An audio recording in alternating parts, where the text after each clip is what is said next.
Michael Storm, anarchist of comic books and co-owner of Amazing Fantasies comic book shop here in Topeka, Kansas. And look at my new display. It's finally here. And it solves that problem. I was able to put out those books that I've been wanting for these wonderful compact comics. They call them $9.99. You get complete stories like The Watchmen or Kingdom Come or All-Star Superman. But here's my real problem. I have all of these other ones that won't go in there. That's not a terrible problem to have when you have such amazing stories. It's new comic book time. Before we get into it, click that like button before you forget. I'll ask you to do it again later. Absolute Catwoman, it's here finally. This is great. I'm digging on all the covers. It's just, and of course we're talking about the Absolute Universe right now. It's the number one thing. It is the tops, if you will. You got just wonderful collection of stories, and every time we're just getting these amazing covers, and just I don't know, they knock on wood, they haven't gone wrong, and it's being well led by Mr. Schneider there.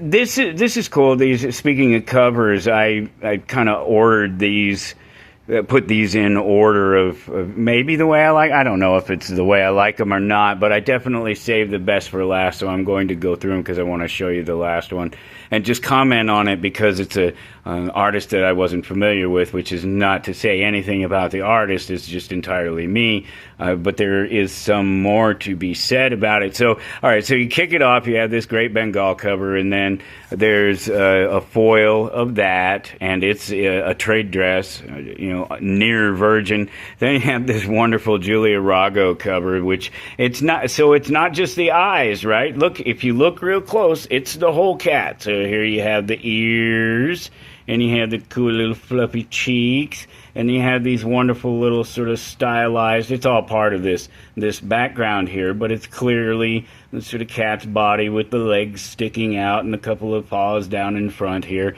Again, stylized, but it's all there. I just thought it was a really neat cover. And all of them are. I mean, they went all out on this. A lot of people will recognize that particular artist immediately. So is Mackay. And then, of course, David Nakayama. This is cool. That's great shape.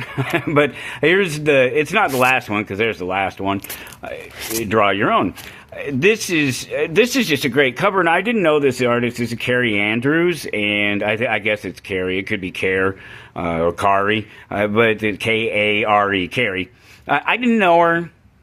And I shouldn't be assuming gender identity, because I'll get canceled for that. Try it, I dare you. You wouldn't be the first. Let's see.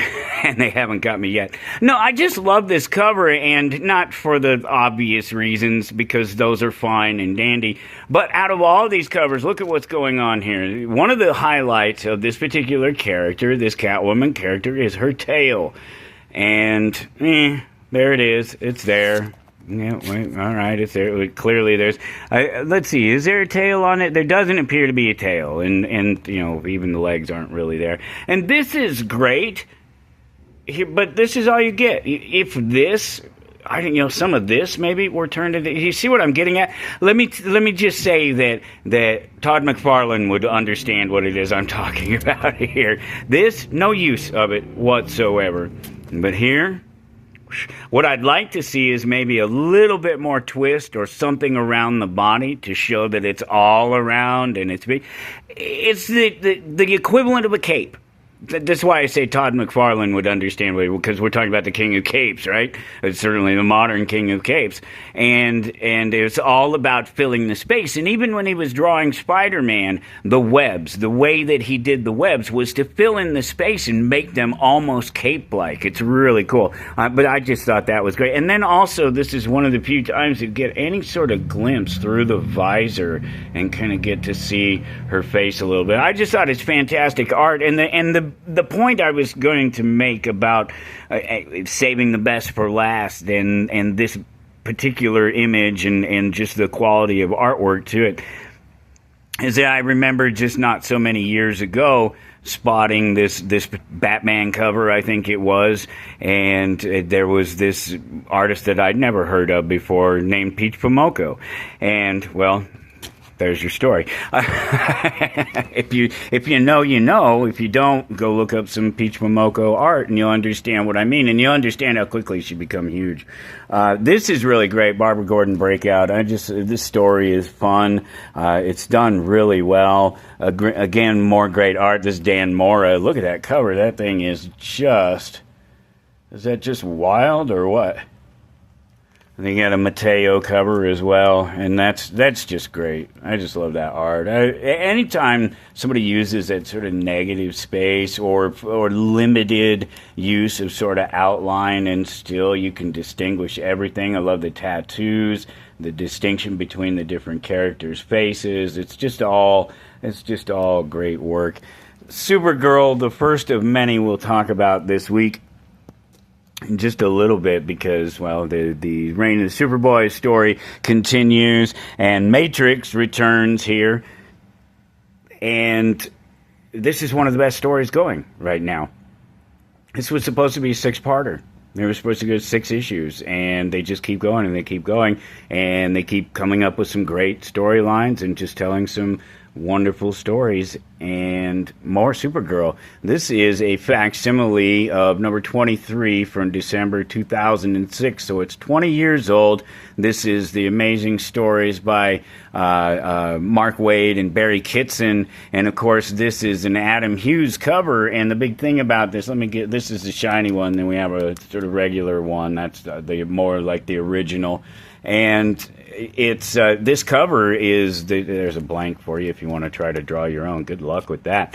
You couldn't. I mean, man, it's one of the amazing covers over the last 20 years, and one of the most sought after comics for just the cover. And before we go on to one more Supergirl thing, let me show you one more Supergirl thing, because you've probably never seen one of these. You may not even have seen it here in the store. This is one of only 250 of that print of the original picture, the original image used for that issue number 23 back in 2006. And then I wanted to point out this for you. I have just one of these. This is a Silver Age Supergirl Omnibus Volume 1. It's a complete collection, and it's everything Kara. That's what that is. And there's so much more new stuff as well. New Bleeding Hearts, new House by the Sea. Don't forget our friend Bizarro. There's only a couple of issues of him left, and there's these wonderful Elseworld stories with, you guessed it, Supergirl, and that's Kara as well. She's been charged with taking care of Cal. And let's see, let's get to... Yeah, was there anything? There wasn't. All right, so on to the Marvel stuff, and this Alias, this sort of black bag, red bag, blind bag, not blind bag, red band. There's the words I'm looking for. Yeah, that story continues, and one of the greatest stories, and it's just a great Dave Mack cover right there, right? And here's the big one for Marvel. It's a big week for comic books. There's so much stuff just walking down this row that we have to stop and talk about. It's crazy. Avengers Armageddon, the big story. Zardsky, we've been waiting for it. They've been hyping it up all over the place. You got General Ross there, the big red there, the Red Hulk. He was disappointed in America's response to Doom, and in the fact that they didn't do anything about Doom and let him get away with what he was doing for so long, that General Ross decided that he was going to go ahead and just take Latveria for himself and oust Doom. And so now he's going to spread democracy through the rest of the world. And I don't know if you caught it at the beginning of this, but anarchist of comic books, if you want to talk about democracy and how good it is, we could have a conversation. Black Cat cover. I'm just going to leave this here for a while. Obviously, this is another J. Scott Campbell cover, and buy it because you love it, not because you think it's going to go up like 601 did. Amazing Spider-Man 601, is that right? Amazing Spider-Man 601 is 6 something. I know he did a number of the covers there. I know 607, 608 were certainly some of them. I can't picture all of them, but of course the original one is Mary Jane in the Spider-Man t-shirt sitting on the couch there, and well, here you go. Here's your Black Cat version. But the point I was going to make is that 601 was special and rare. This one may be special, but I'm not going to go out on a limb and say it's rare.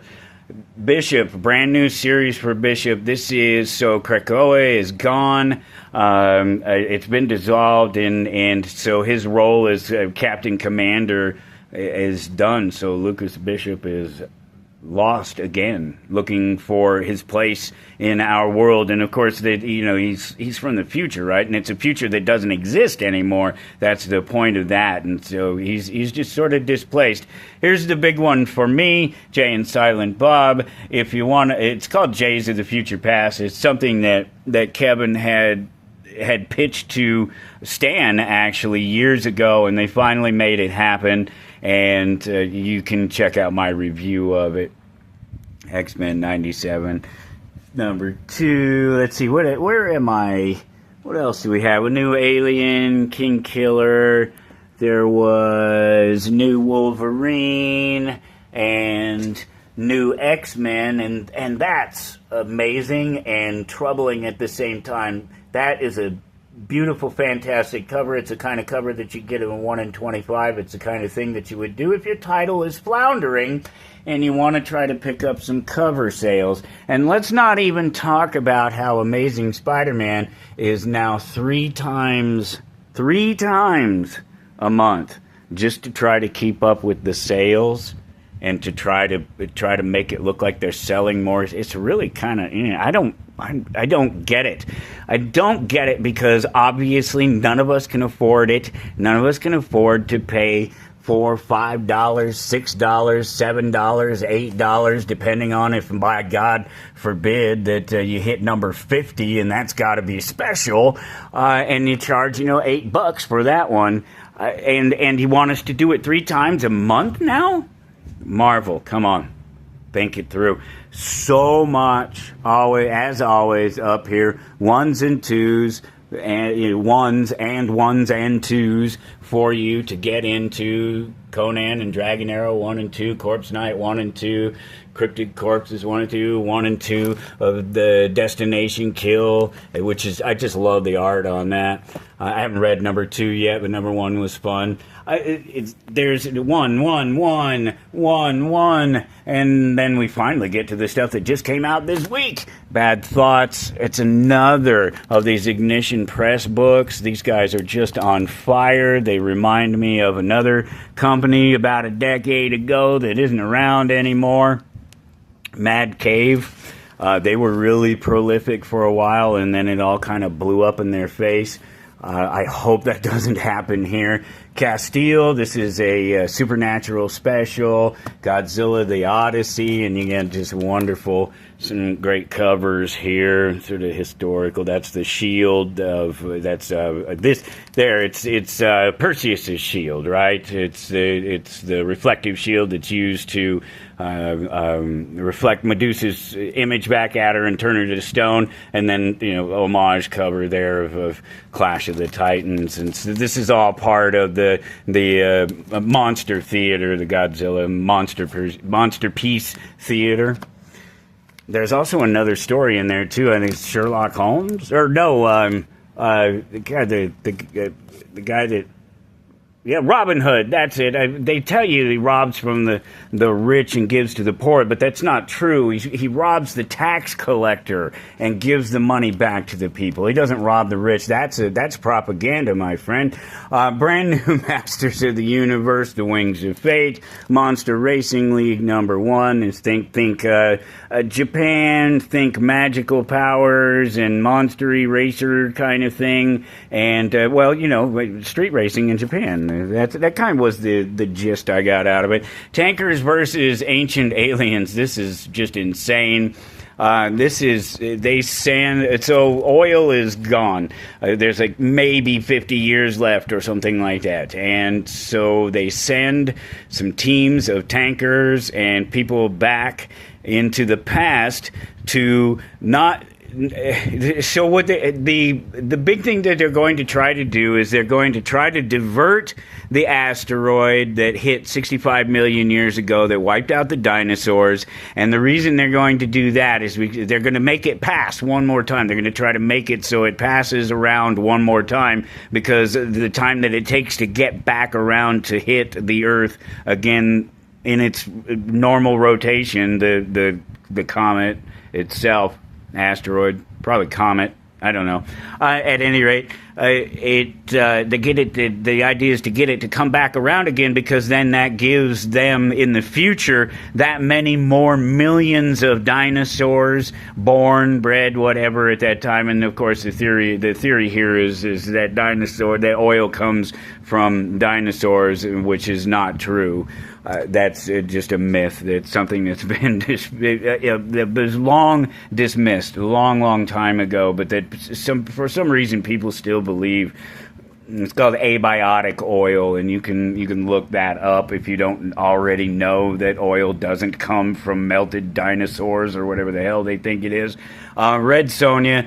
This is She-Devil with a sword. These just came in. That was the highlight there. Is this big premium mystery bag. And then, of course, so that's the number one. And then I have number twos here. Skater Alley. She's kind of fun, just skating around alone until she runs into these other Well, she breaks her arm. You see her arm is in a cast here. She breaks her arm. And her mother and father are checked out. The mother entirely checked out, as in completely absent. And the father is just sort of there, almost comatose, sitting in front of the TV and ramen noodles, and she goes out and she's skating around, and she ends up running into another. This is like a dystopian future. There's these police, and one of the things that they do is they police skating. But I think there's some sort of gangs going on. There's people going around recruiting the skaters and people like that for some reason, and the state doesn't like it. The powers that be don't like it. Tarzan Beyond. This thing is crazy. They're introducing so many characters in here. Obviously, you know Tarzan and you know Jane, but there's all these other characters that they're trying to introduce, including a bunch of dead pirates. Undead pirates, gotta love that, including Undead Blackbeard, Undying Blackbeard. Is that how they put it? It was a good read, but man, they packed so much into it, and it's just place after place and character introduction after character introduction, and that's after they go through a whole page of giving you a bio story on every one of the characters. So, character-driven story? I don't know, maybe. Altered States, Warlords. This one is a series about, obviously, you can see who that is. That's Red Sonja there. But then you throw all these other folks into the mix, and you may recognize some of them. John Carter, Vampirilla, obviously. Deathoris, right? Is that I don't know them all. Sorry, I can't know all of this stuff. But what I do know is that this first story it's about bringing them all together for a big battle of some sort. They all end up on the same side, of course. But this is the introduction for Red Sonja and how they bring her together, and then all the others will each get an individual story, basically, and then it'll all come together. So I got that out there again, the Energon universe, because that's the introduction of MASK, the Mobile Armored Strike Command, into the Skybound Transformers, Void Rivals, G.I. Joe, Energon universe. Did I cover them all? Maybe, probably not, but next thing you know, ROM will be in there too. So we have a few of these. You can get the number ones. You can get basically any of these number ones probably listed as a blind bag as well, so it's actually different than these. That's been my experience with the way they've been handling these. But you can also get a number 2 in here, an advanced copy of number 2, a very shiny, cool, super advanced copy of number 2. Ask me how I know sometime. And we have all these other wonderful covers as well for you to choose from. That's the thing. You could get one of these covers. It could just be one of these covers in there, but it could be other covers as well and other special things. And they seem to be doing this stuff right. I didn't check this one, but let's check it. Let's see if they're being smart about this, like they hopefully have caught on. Yeah, $5.99. There you go. So it's $1 more than the regular issue, but you have the chance to get all of those great incentive covers, and I don't know if there's some sketch art and some things like that in there. There usually are. And so let's see what else we got. Hank Howard Pizza Detective #2. I also have another #1, and it's even the matching one if you haven't got into it yet already. Gehenna in Tokyo, that's a one-shot, just some more amazing covers, and just great storytelling right there. And it's just easy to buy something like that because it's a complete story. There you go, it's one story. New Mark Spears Monsters #0. New Witchblade.